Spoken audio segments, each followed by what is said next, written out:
प्यारी भाभी के साथ प्यार की कहानी। वो पड़ोस में रहती थी और उनकी अभी अभी शादी हुई थी। शादी बहुत लेट हुई थी, शायद पढ़ने में कई साल लगवा दिए थे। हम सब उनसे छोटे थे और उन्हें भाभी भाभी कहते बुलाते थे।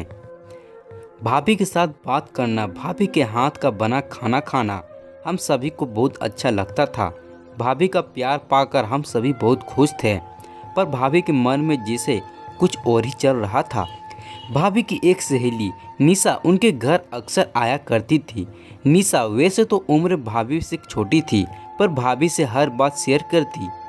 मेरा निशा से बहुत साल तक अफेयर चला और उस दौरान हमारा कई बार शारीरिक संबंध भी हुआ।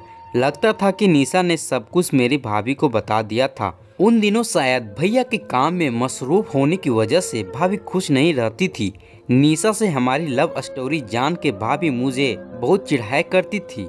कई बार भाभी मुझसे पूछती थी कि निशा और मेरे बीच क्या क्या हुआ। उम्र में छोटा होने के कारण मैं शर्मा जाता था और बात पलट देता था, पर भाभी की ये बातें कहीं न कहीं मुझे बहुत एक्साइट भी किया करती थी।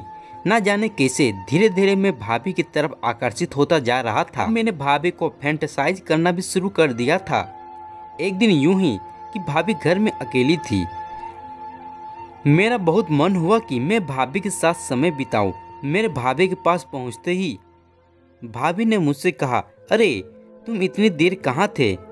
मैं तुम्हें कब से याद कर रही थी। जब मैंने पूछा कि किस लिए, तभी भाभी ने कहा कि वो निशा और मेरे बीच सब कुछ जानना चाहती थी।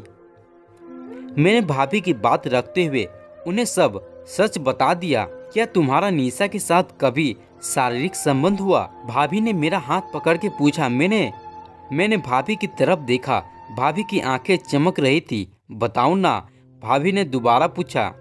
मुझे समझ नहीं आ रहा था कि मैं क्या जवाब दूं, और फिर भाभी के कोमल हाथ को हल्के के दबाते हुए बोला, हाँ मेरा निशा के साथ संबंध था, पर भाभी यह अब पुरानी बात हो चुकी है। ना जाने मुझे ऐसा क्यों लग रहा था कि यह बताते बताते मैं भाभी के हमेशा के लिए खो दूंगा, पर होने को तो कुछ और ही मंजूर था। मेरा सर झुका हुआ था और मेरे हाथों में भाभी का हाथ था।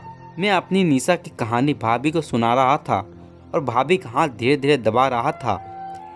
मेरी प्यारी भाभी मुझे अपना पूरा समय दे रही थी और चुपचाप मेरी कहानी सुन रही थी। मैं अब भाभी के कोमल हाथों के स्पर्श करने लगा।